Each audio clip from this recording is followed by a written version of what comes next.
Okay, peeps, I'm going to show you something. I'm out here doing the final ride to check this thing out, and I gotta tell you, I like it. Wait till you see the trip home.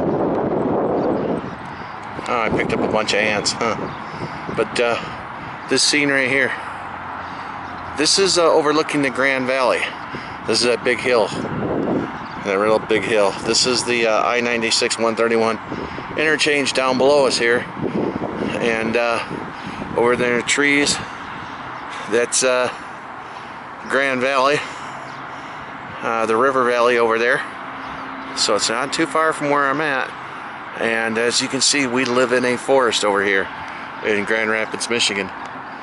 It's a beautiful place, a very, very wonderful place in the summertime. Trees and all sorts of stuff going around. But this really is about the Bafang motor. I hope you guys can see this because I can't see it on this display here.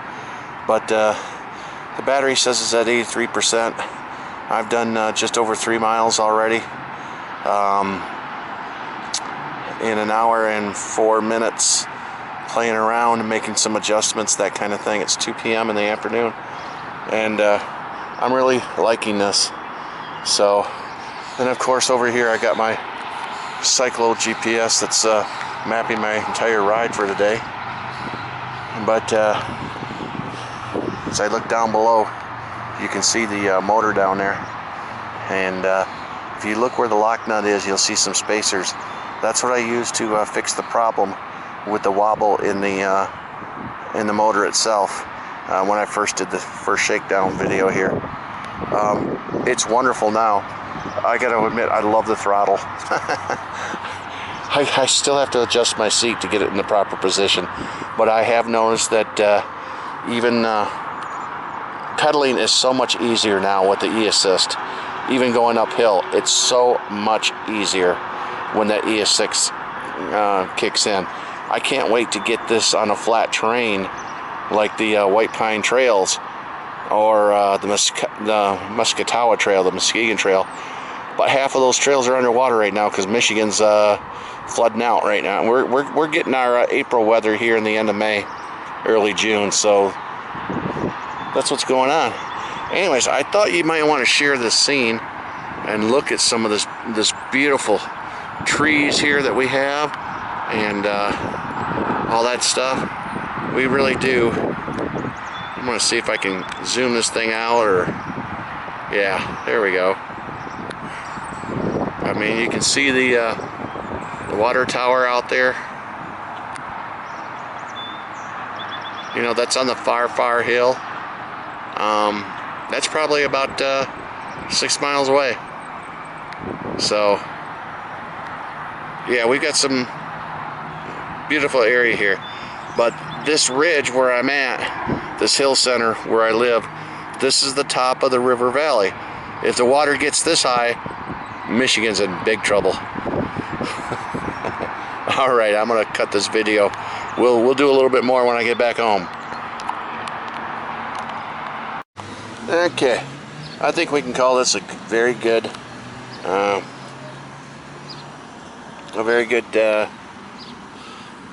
shakedown cruise. I don't know if you can read that or not, but it says we did 3.5 miles in 21.5 minutes. I'm not gonna, maximum speed was 16.7 miles an hour. I used the throttle a lot over here on the Luna one, and I'm trying to get this in shade so that you guys can see it. But it says that I've got 79% of the battery left. I'm in third e-assist. We did 4.5 miles total because I did some before I turned on the GPS. Let's see what else. The ODO says 4 miles. The range says 65 meters, or yeah, I guess I got 65 miles left to go on this charge of the battery.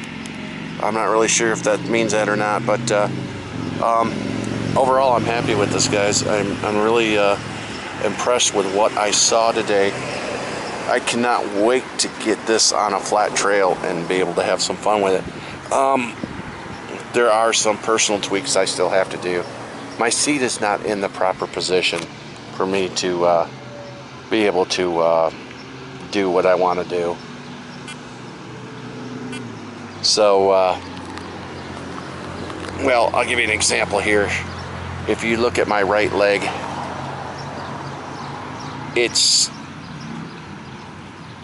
I got to move the seat back at least a little bit more, and I need to tilt it back a little bit more too. And sorry about the cough, but the pollen out here is thicker than a pancake syrup right now. So overall, I like this. I like my Luna Bafang e-assist on my Rover. Alright, that just about wraps up this final video. For those of you who are wondering, and I know you can't see this very well, but let's get some specifics here. Okay, I solved the wiggle problem by putting in shims between the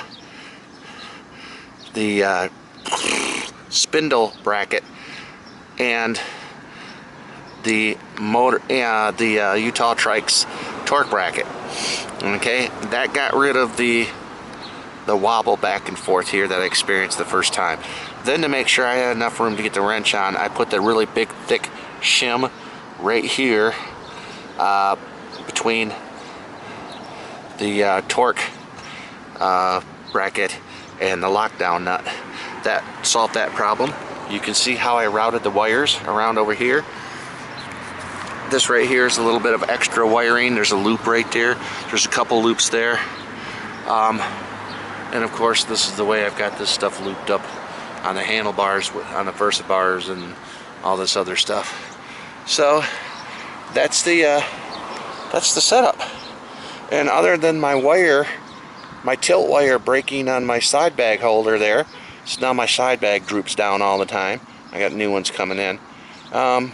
It was a wonderful ride today. I can't wait to take this out on a long trail. Looking forward to it.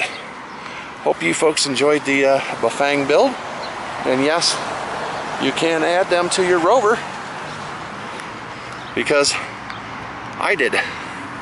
Oh, one more thing. Finer recliner headrest.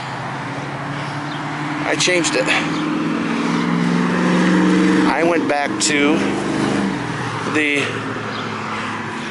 TerraTrike. I hope you can see this. I went back to the TerraTrike headrest frame going to the back seat all the way up to here. This part right here is the finer recliner headrest, and it works wonderfully. I really like it the way it is now. The only thing is, I got to cut this tube down a little bit. Too long. Other than that, it's great. Okay, see you guys on the next video, which is going to be a ride. Thanks for watching.